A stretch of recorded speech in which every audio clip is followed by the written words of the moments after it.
Alternately, we could say, do you want to fix the Skyway? Yeah, Pulaski's going to be fun this year.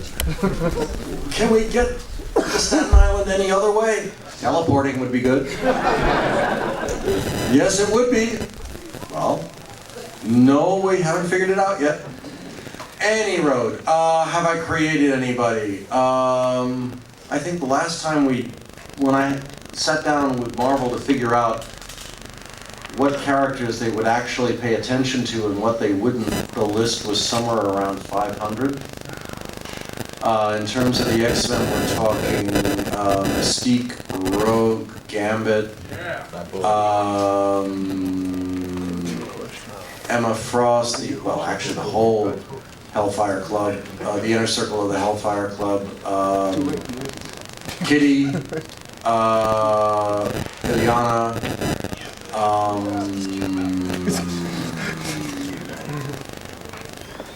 Cannonball. Sabretooth. I'm sorry, Lev Schreiber absolutely rocked. I never realized Wolverine was Jewish. I mean, wow! But I'm sorry, you're never in. There's no way in hell you're gonna. No way in heck you're gonna convince me that Lev Schreiber is older than Hugh Jackman. I mean, maybe if they're lucky the same age, but he's not the big brother. I mean, who cares? But it just that's the plausibility stretch going out the window. But oh God, how many other? There's Mr. Sinister, there's, what's her face in Australia, and her brother, there's, did I say Gambit? Yes. And, oh, what? Apocalypse? No, that wasn't mine. Jubilee. Nice try, though. Jubilee was, oh yeah, Jubilee's mine, thank you, Jubilee was mine. Gateway.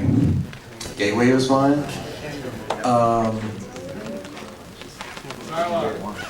Oh yeah, I keep forgetting.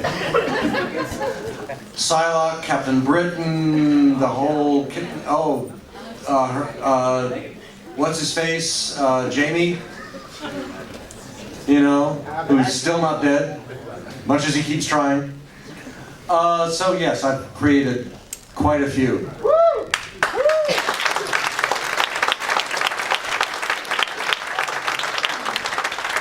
As a matter of fact, if they make a Mystique movie, I'll feel incredibly flush.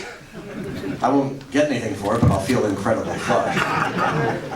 But that, you know, I'll believe it when I've actually paid my $13.95. Well, because it's Blu-ray. No, sorry. That's IMAX. Can't keep track of all these definitions anymore. It's ridiculous.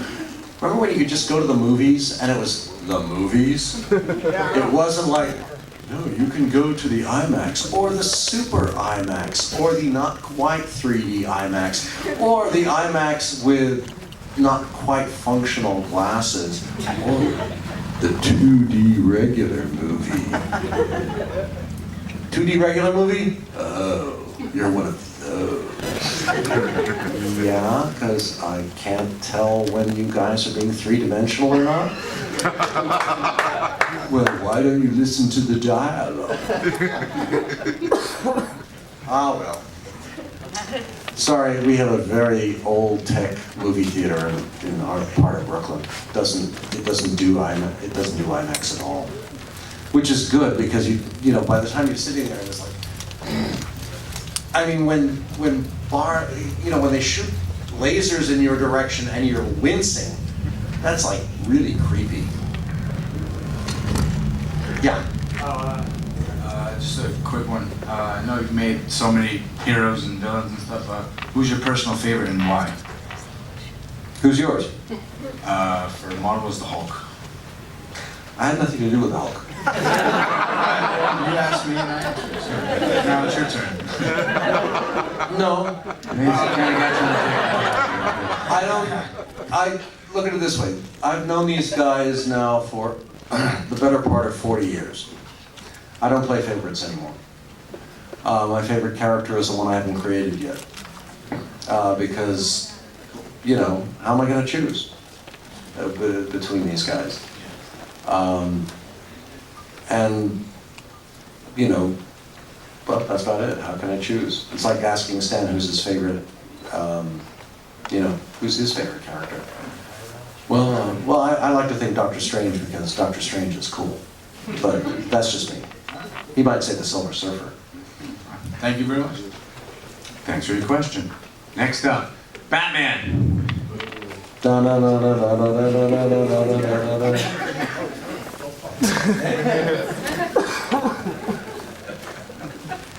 Slow down, Speedy. Batman Salters. Have you ever seen that suit? It weighs so much. I mean, I thought that was the I'm next fighting movie. crime, so I got you. gotta take my time. All right, Gambit is my personal favorite X-Men. Where did you come up with the concept for Gambit, and why do you think they didn't really kind of utilize him in the movies? remember that non-disclosure agreement I was talking about?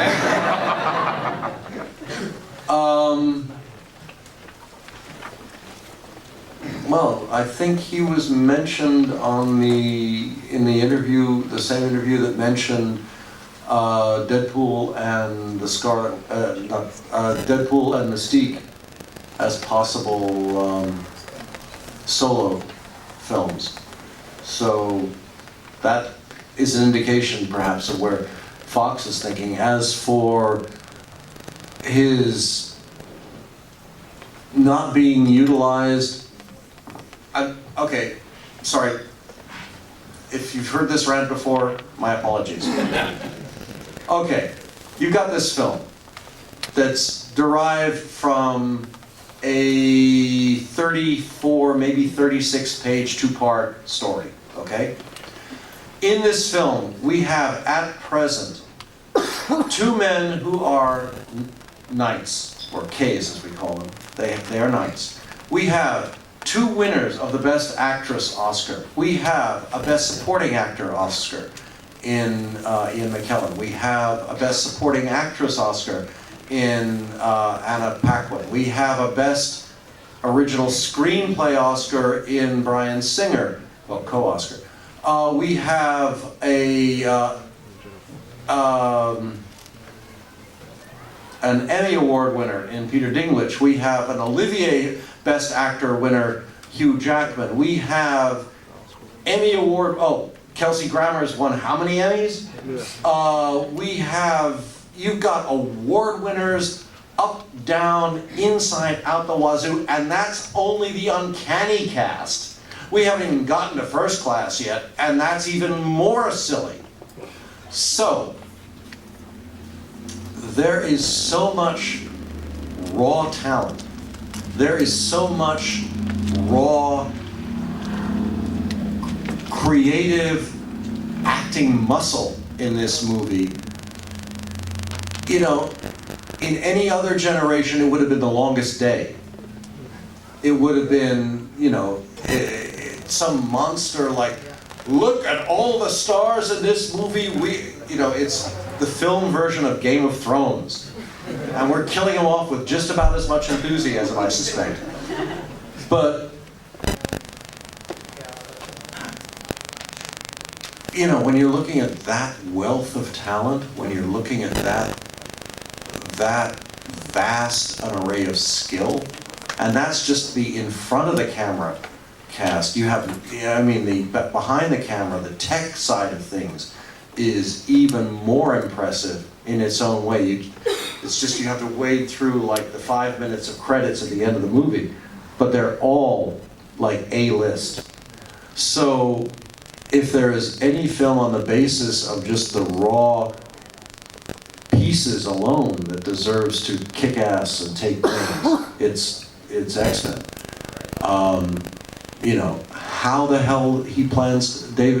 hell Brian plans to fit it in less than 2.5 hours? I mean, I was looking at him and thinking, it'll take him 2.5 hours just to do the future part, let alone what's going on back in the past. I figured it'd be 5 hours minimum. And that all he did was laugh in that kind of creepy Bryan Singer way, which led me to suspect it may be different than that. But, you know, any film that goes around saying, well, we may have to cut, you know, Halle Berry. We may have to cut Anna Paquin. There's just not enough time. And I'm going,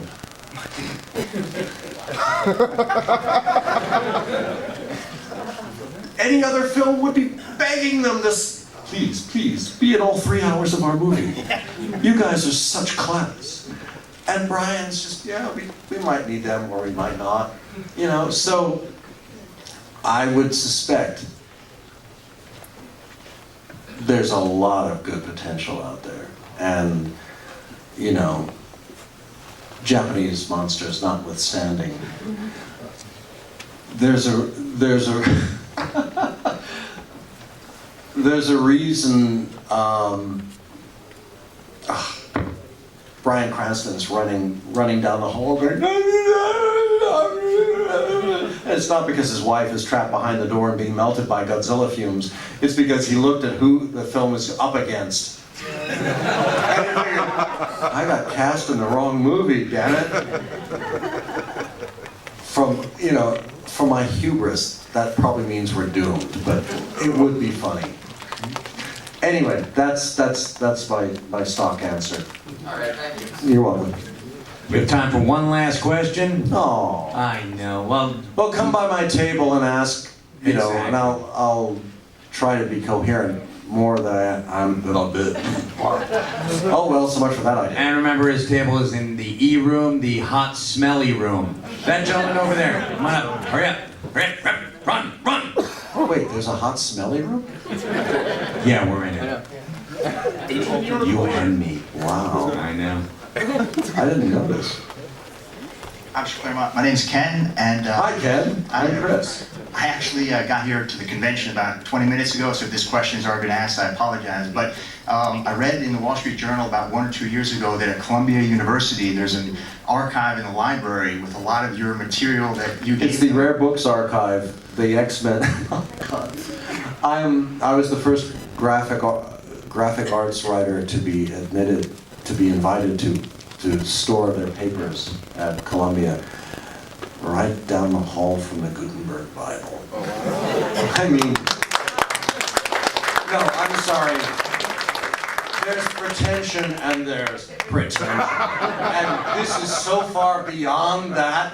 It's like, wait, you got my files in the same catalog as the Gutenberg Bible? Wait, did Steve Gutenberg wrote a Bible? I mean, you have to understand, I'm walking through, like, the Morgan Library and looking at these medieval manuscripts, and they're gorgeous. And there's this piece from, I think, 1035. That's AD, not the hour. And I'm thinking, you know, and the interesting thing is, you look at illuminated manuscripts, and they start out as pencil on paper. Wow, that's cool. And I'm looking at this, and I'm thinking, bearing in mind that this is now a 1,000-year-old piece of work, hey, he's not bad. He could draw superheroes. And I'm thinking, wait a minute. You're looking at a classic piece of history, and your first reaction is, he could draw superheroes. You got your head screwed on right? And the other half of my brain is, dude, he can draw superheroes. Yeah, he can. That's not bad. Why the hell can't we draw like that? So it just goes to show, no matter how pretentious one thinks one is, reality has a way of jumping up and going, you know, because what's one millennia's classic work is another millennia's sort of brief ephemera. On the other hand, in, I don't know, 3019, they might be looking at pages of Rocket Raccoon and thinking, wow, that's really good. He could draw superheroes. Anyway, thank you. I hope that was the answer you were looking for. Ladies and gentlemen, I'd like to thank Chris Claremont for giving us a brief look behind the curtain of what makes comic books comic books. Thanks all for coming in, and you guys have been great. Zapcic returns to our dais tomorrow morning at 10:30 with the Red Bank Mafia. Stick around for much more here at the Comic-Con.